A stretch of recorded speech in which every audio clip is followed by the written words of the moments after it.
कहानी एक लड़के एंगस से शुरू होती है। उसकी माँ ने उसे समुद्र में तैरने भेजा, लेकिन वह किनारे चुपचाप बैठा रहा।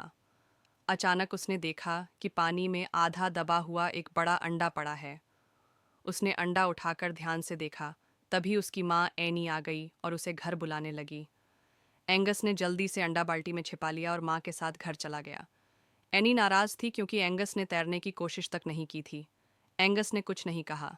घर पहुंचकर वह चुपके से अपने पिता चार्ली की कार्यशाला में गया। उसी वक्त उसकी बहन क्रिस्टी आई और एनी से पूछा कि एंगस ने समुद्र पर क्या किया। एनी ने जवाब दिया, वह हमेशा की तरह अकेला बैठा रहा। एंगस ने कार्यशाला में अपने पिता की तस्वीर देखी और कैलेंडर की तरफ देखा, यह सोचते हुए कि पापा युद्ध से कब लौटेंगे। फिर उसने अंडे को धोया, उसका बाहरी खोल उतारा और देखा कि अंदर से वह चमकीला नीला था। तभी एनी ने उसे आवाज़ दी और वह अंडा छोड़कर अंदर चला गया। उस रात मूसलाधार बारिश होने लगी। एंगस को डर था कि अंडा कार्यशाला में सुरक्षित नहीं रहेगा। वह भागकर वहां पहुंचा, लेकिन देखा कि अंडा फट चुका है। अंदर से एक अजीब जीव निकला। जब एंगस ने उसे छूने की कोशिश की तो उसने काट लिया। एंगस समझ गया कि शायद उसे भूख लगी है। वह दौड़कर खाना लाया और उसे खिलाया। धीरे धीरे वह शांत हो गया। एंगस ने उसका नाम क्रूसो रखा। अगली सुबह दरवाजे पर सैनिकों का एक दस्ता आ गया। कप्तान हैमिल्टन ने बताया कि दुश्मन समुद्र से हमला कर सकते हैं, इसलिए उनकी टुकड़ी उनके घर में डेरा डालेगी।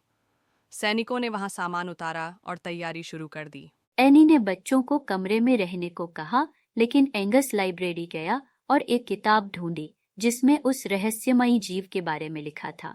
जब वह किताब लेकर कार्यशाला पहुंचा तो देखा कि क्रूसो चार्ली के जूते चबा रहा है। उसे और भूख लगी थी। एंगस ने रसोई से खाना लाने की कोशिश की, लेकिन सैनिक रसोइये स्ट्रंक ने रोक दिया। तब एंगस ने कूड़े से बचा हुआ खाना उठाया और क्रूसो को खिलाया। धीरे धीरे क्रूसो बड़ा होने लगा। एक दिन गांव में लुइस नाम का आदमी आया और एनी से काम मांगा। एनी ने उसे कार्यशाला की सफाई करने को कहा। जब वह कचरा बाहर ले जा रहा था तो उसमें क्रूसो छिपा हुआ था। एंगस ने तुरंत रोक लिया, लेकिन बाल्टी खाली थी। तभी एंगस ने पूछा, तुम कौन हो और मेरे पिता की कार्यशाला में क्या कर रहे हो?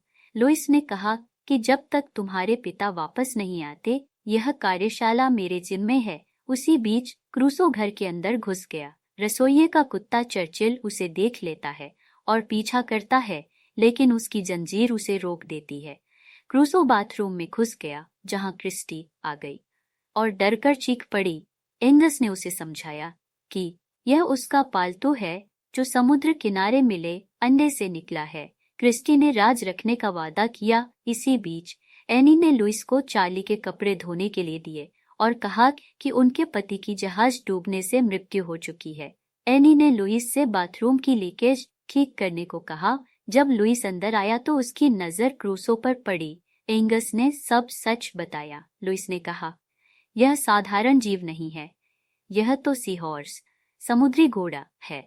दुनिया में एक समय पर सिर्फ एक ही सी हॉर्स जीवित रहता है। जैसे ही एक मरता है, दूसरा अंडे से जन्म लेता है। वह बोला कि यह जादुई शक्तियों वाला जीव है।